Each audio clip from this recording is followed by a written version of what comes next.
जय हिंद दोस्तों। आज फिर से आप सभी लोगों का आपका यूट्यूब चैनल डिफेंस सेलेक्ट पे आप सभी लोगों का हार्दिक स्वागत है। आज मैं आपके सामने फिर से एक नई भर्ती की अपडेशन लेके आया हूं और ये भर्ती है वो एसबीआई क्लर्क के अंदर आई हुई है, उसके बारे में है। तो इस भर्ती के लिए कैंडिडेट्स की एज लिमिट क्या होगी, स्टेट वाइज वैकेंसी कितनी है, एग्ज़ाम सिलेबस क्या होगा, कैंडिडेट्स का एजुकेशन क्वालिफिकेशन क्या होना चाहिए, कैंडिडेट्स का सिलेक्शन प्रोसेस कैसे होगा और कैंडिडेट्स ऑनलाइन फॉर्म फिलअप कैसे कर पाएगा, उसकी मैं पूरी इन्फॉर्मेशन आपको इस वीडियो के द्वारा दूंगा। तो कृपया करके मेरा ये वीडियो आप पूरा देखें ताकि एसबीआई क्लर्क के अंदर जो नोटिफिकेशन आई है उसके बारे में आपको पूरा इन्फॉर्मेशन मिले। तो सबसे पहले मैं आप सभी लोगों को बताना चाहता हूं कि SBI state bank of India के अंदर जो जूनियर एसोसिएट्स यानी कि जूनियर क्लर्क के अंदर जो वैकेंसी आई हुई है उसके ऑनलाइन फॉर्म ऑलरेडी 7/9/2022 से चालू हो चुके हैं और last date online form fill करने की है वो 27/9/2022 है। अभी मैं आप सभी लोगों को एसबीआई के द्वारा ऑनलाइन फॉर्म फिलअप करने से पहले कुछ इम्पोर्टेंट इंस्ट्रक्शन दिए गए हैं, वो मैं आपको बताऊंगा। ठीक, कैंडिडेट्स है वो इंडियन सिटीजन होना चाहिए और कैंडिडेट्स है वो ओनली फॉर एक ही स्टेट में अपना ऑनलाइन फॉर्म भर सकता है और कैंडिडेट्स है वो अपना जिस स्टेट में ऑनलाइन फॉर्म फिलअप करेगा उस स्टेट का लोकल लैंग्वेज पढ़ना, लिखना, बोलना और समझना आना चाहिए। और कैंडिडेट्स है वो यदि 10th और 12th के अंदर उस स्टेट का लोकल लैंग्वेज के बारे में पढ़ा है और 10th और 12th की मार्कशीट में मेंशन किया है तो उसको लैंग्वेज टेस्ट देने की रिक्वायरमेंट नहीं है। बाकी जो कैंडिडेट्स है वो 10th और 12th के अंदर उसके मार्कशीट के अंदर लोकल लैंग्वेज का सब्जेक्ट मेंशन नहीं किया गया है तो उस कैंडिडेट्स को मेन एग्ज़ाम के बाद लोकल लैंग्वेज टेस्ट देने की रिक्वायरमेंट पड़ेगी। और कैंडिडेट्स है वो इंटर सर्कल ट्रांसफ़र या इंटर स्टेट ट्रांसफ़र नहीं कर पाएगा। अभी मैं आपको बताना चाहता हूं कि इस भर्ती के अंदर टोटल वैकेंसी 5008 है, जो एससी कैंडिडेट्स के लिए 743 है, एसटी कैंडिडेट्स के लिए 467 है, ओबीसी कैंडिडेट्स के लिए 1165 है, ईडब्ल्यूएस कैंडिडेट्स के लिए 490 है और जनरल कैंडिडेट्स के लिए 2143 है और टोटल वैकेंसी 5008 है। अभी मैं आपको बताना चाहता हूं कि कौन सा स्टेट है वो कौन से सर्कल में आता है, उसकी लोकल लैंग्वेज क्या है और उस स्टेट के अंदर टोटल वैकेंसी कितनी है। तो सबसे पहले मैं बात करूंगा कि अहमदाबाद सर्कल के अंदर गुजरात और दमन दीव स्टेट आते हैं, उसकी लैंग्वेज है वो गुजराती है। उसमें गुजरात के अंदर 535 वैकेंसी है, दमन दीव के अंदर 4 वैकेंसी है। बेंगलोर सर्कल के अंदर कर्नाटक स्टेट आता है, उसकी लैंग्वेज कन्नड़ है। उस स्टेट के अंदर टोटल वैकेंसी 316 है। भोपाल सर्कल के अंदर मध्य प्रदेश और छत्तीसगढ़ स्टेट आते हैं, उसकी लैंग्वेज हिंदी है। उसमें मध्य प्रदेश के अंदर 389 वैकेंसी है, छत्तीसगढ़ के अंदर 92 वैकेंसी है। बंगाल सर्कल के अंदर वेस्ट बंगाल, अंडमान निकोबार, सिक्किम, ये 3 स्टेट आते हैं। उसमें वेस्ट बंगाल की लैंग्वेज बंगाली या नेपाली है, अंडमान निकोबार की लैंग्वेज हिंदी या इंग्लिश है, सिक्किम की लैंग्वेज नेपाली या इंग्लिश है। उसमें वेस्ट बंगाल के अंदर 340 वैकेंसी है, अंडमान निकोबार के अंदर 10 वैकेंसी है, सिक्किम के अंदर 26 वैकेंसी है।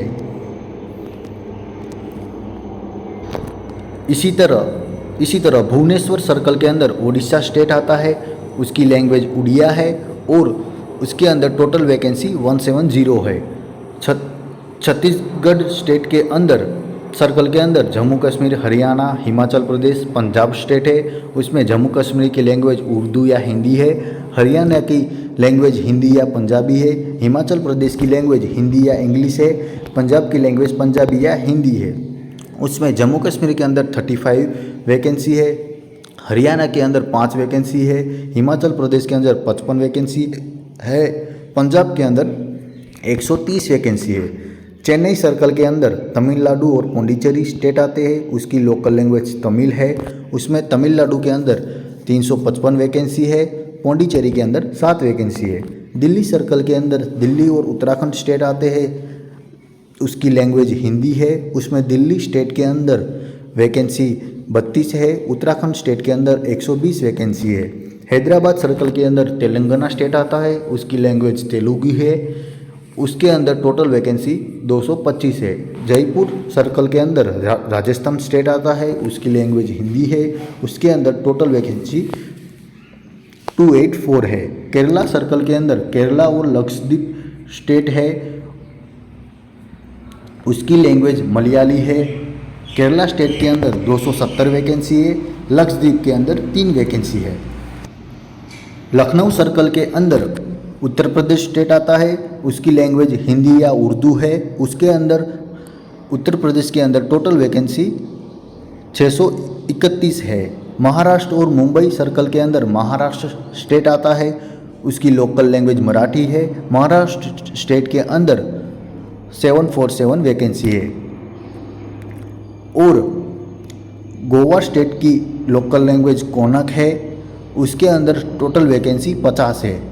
नॉर्थ ईस्ट सर्कल के अंदर आसाम, अरुणाचल प्रदेश, मणिपुर, मेघालय, मिजोरम, नागालैंड, त्रिपुरा, ये 7 सिस्टर है, वो स्टेट आते हैं। उसमें आसाम के अंदर लोकल लैंग्वेज आसामी बंगाली है, अरुणाचल प्रदेश के अंदर लोकल लैंग्वेज इंग्लिश है, मणिपुर के अंदर लोकल लैंग्वेज मणिपुरी या इंग्लिश है, मेघालय के अंदर लोकल लैंग्वेज इंग्लिश या गोरखा है, मिजोरम के अंदर लोकल लैंग्वेज मिजो है, नागालैंड के अंदर लोकल लैंग्वेज इंग्लिश है, त्रिपुरा के अंदर लोकल लैंग्वेज बंगाली या कोनक है। तो आसाम के अंदर टोटल वैकेंसी 258 है, अरुणाचल प्रदेश के अंदर टोटल वैकेंसी 15 है, मणिपुर के अंदर टोटल वैकेंसी 28 है, मेघालय के अंदर टोटल वैकेंसी 23 है, मिजोरम के अंदर टोटल वैकेंसी 10 है, नागालैंड के अंदर टोटल वैकेंसी 15 है, त्रिपुरा के अंदर टोटल वैकेंसी 10 है। इसी हिसाब से ऑल इंडिया के अंदर टोटल वैकेंसी 5008 है। आप स्क्रीन के ऊपर देख रहे हो कि जो candidates PWBD, ex serviceman, SC ST OBC, PWEC ex serviceman, इस कैटेगरी के अंदर जो आ रहे हैं उसकी वैकेंसी आपको स्क्रीन के ऊपर स्टेट वाइज दिखाई दे रही है।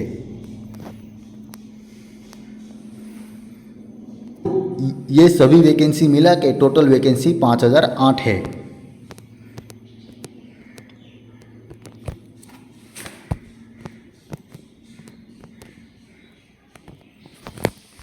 मैं आपको बताना चाहता हूं कि एलिजिबिलिटी क्राइटेरिया क्या होगा। तो कैंडिडेट्स की सबसे पहले एज लिमिट क्या होगी वो मैं बताना चाहता हूं।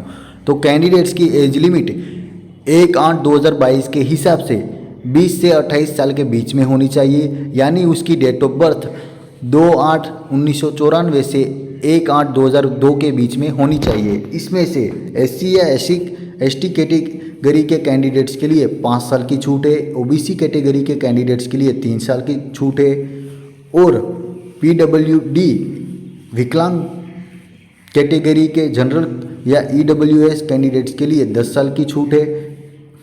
PWE विकलांग SC या ST कैटेगरी के कैंडिडेट्स के लिए 15 साल की छूट है। PWD विकलांग OBC कैटेगरी के कैंडिडेट्स के लिए 13 साल की छूट है। एक्स सर्विसमैन के लिए जो आपको दिखाई दे रहा है 50 साल के नीचे एज होनी चाहिए, और जो आपको नीचे दिखाई दे रहा है इस हिसाब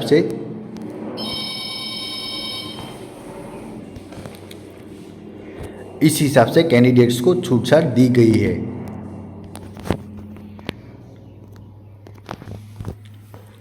अभी मैं आपको बताना चाहता हूं कि कैंडिडेट्स की एजुकेशन क्वालिफिकेशन क्या होनी चाहिए। तो कैंडिडेट्स की एजुकेशन क्वालिफिकेशन 30/11/2022 से पहले कैंडिडेट्स ग्रेजुएशन कंप्लीट होना चाहिए, यानी कि जो कैंडिडेट्स है वो अपने फाइनल ईयर रनिंग में है वो कैंडिडेट्स भी ऑनलाइन फॉर्म फिलअप करवा सकते हैं, मगर उसकी ग्रेजुएशन कंप्लीट है वो 30/11/2022 से पहले हो जाना चाहिए।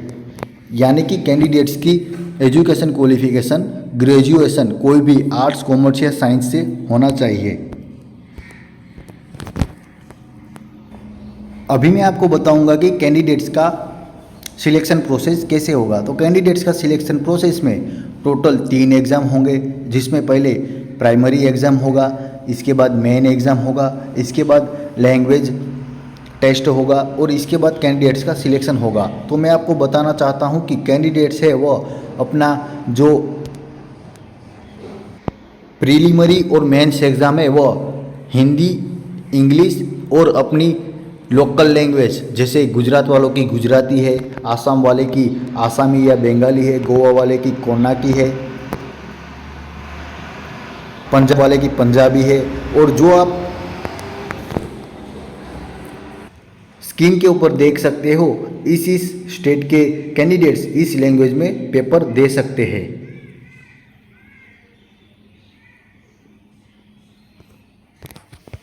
अभी मैं आपको बताना चाहता हूं कि सिलेक्शन प्रोसेस के लिए जो प्रीलिमिनरी एग्ज़ाम होगा वो आपका कंप्यूटराइज्ड होगा, जिसके अंदर आपका टोटल 100 क्वेश्चन होंगे, जिसके 100 मार्क होंगे और 1 घंटा टाइम दिया जाएगा। और आपका 3 सेक्शन में टोटल पेपर बटा हुआ होगा, जिसमें इंग्लिश लैंग्वेज के टोटल क्वेश्चन 30 होंगे, जिसके टोटल मार्क 30 है और आपका टाइम ड्यूरेशन है वो 20 मिनट है। फिर मैथ्स के लिए टोटल क्वेश्चन 35 है, जिसके मार्क्स 35 है और जिसका टाइम ड्यूरेशन 20 मिनट है। और रीजनिंग के लिए टोटल क्वेश्चन 35 है, जिसके मार्क 35 है और जिसका टाइम ड्यूरेशन 20 है।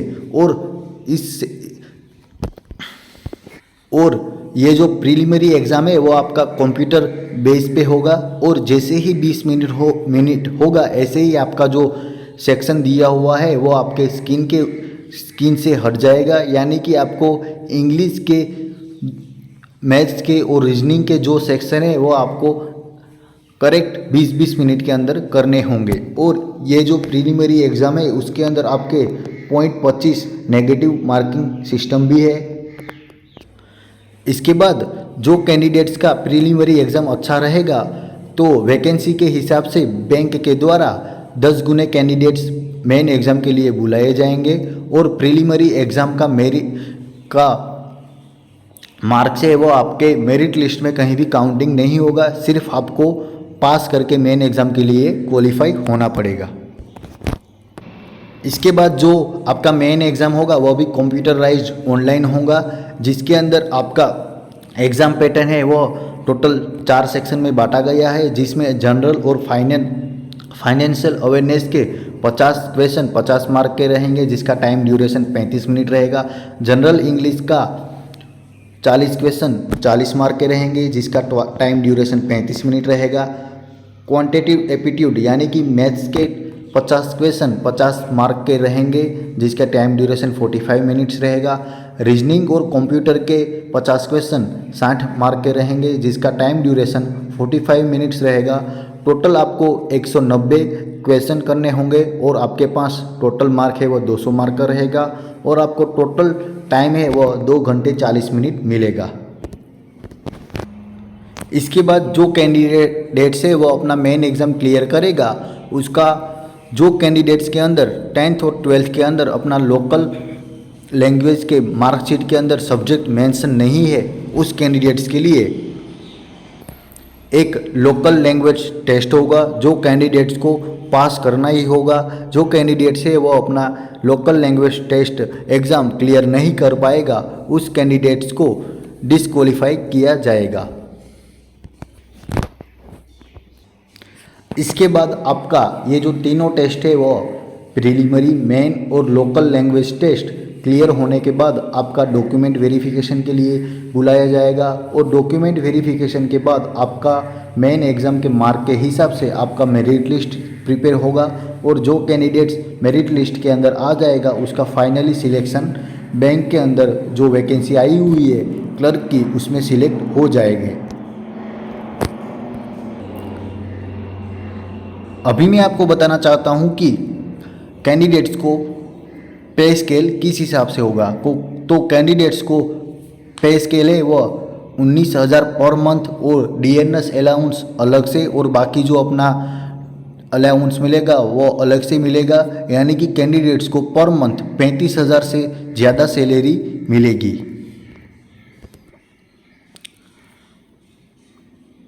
अभी मैं आपको बताऊंगा कि कैंडिडेट्स को ऑनलाइन फॉर्म फिलअप करने के लिए कौन सी वेबसाइट के ऊपर जाना पड़ेगा और कैसे फिलअप करना होगा।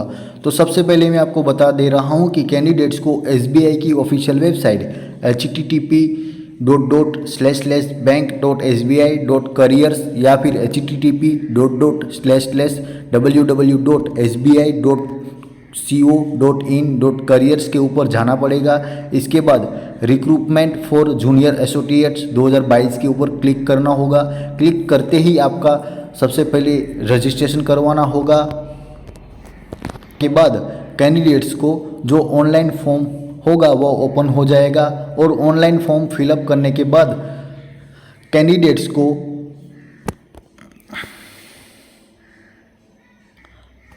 जो एप्लीकेशन फ़ी है, जैसे कि मैं आपको बता दे रहा हूं कि जो candidates SC ST PWBD ex serviceman DESM category के हैं उस कैंडिडेट्स को कोई भी एप्लीकेशन फ़ीस देने की रिक्वायरमेंट नहीं है। जो कैंडिडेट्स जनरल OBC या EWS कैटेगरी के हैं उस कैंडिडेट्स को 750 रुपये एप्लीकेशन फॉर्म देने होंगे और इस तरह से आप अपने ऑनलाइन फॉर्म भर सकते हो। और आपको मैं बता दे रहा हूं कि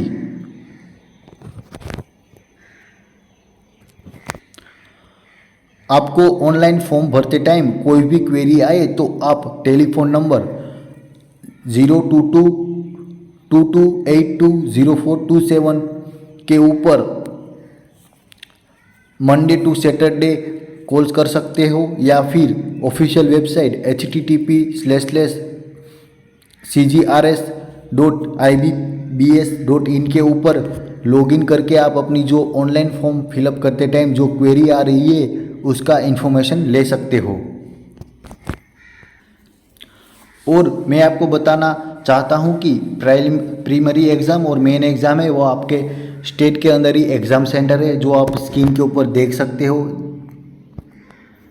तो जैसे देख ले गुजरात का अहमदाबाद, गांधीनगर, आनंद, जामनगर, महसाना, राजकोट, सूरत, वडोदरा ऐसे एग्ज़ाम सेंटर है। ऐसे हर स्टेट के एग्ज़ाम सेंटर अपने स्टेट के अंदर ही आप स्क्रीन के ऊपर दिए गए हैं वह देख सकते हो। जय हिंद दोस्तों। तो ये रही आपको जो SBI के अंदर जूनियर एसोसिएट के अंदर जो वैकेंसी आई हुई है उसकी पूरी इन्फॉर्मेशन। इसके ऑनलाइन फॉर्म फिलअप करने की लास्ट डेट 27/9/2022 है। तो कृपया करके मेरा ये वीडियो ज़्यादा से ज़्यादा शेयर करें और मेरी इस चैनल डिफेंस अलर्ट को आप सब्सक्राइब करें और नीचे दिए गए बेल आइकन को भी आप प्रेस कर दें ताकि कोई भी भर्ती की नोटिफिकेशन है उसकी मैं आपको इन्फॉर्मेशन इसी तरह आपको पूरी तरह डिटेल में समझा सकूं। जय हिंद, वंदे मातरम।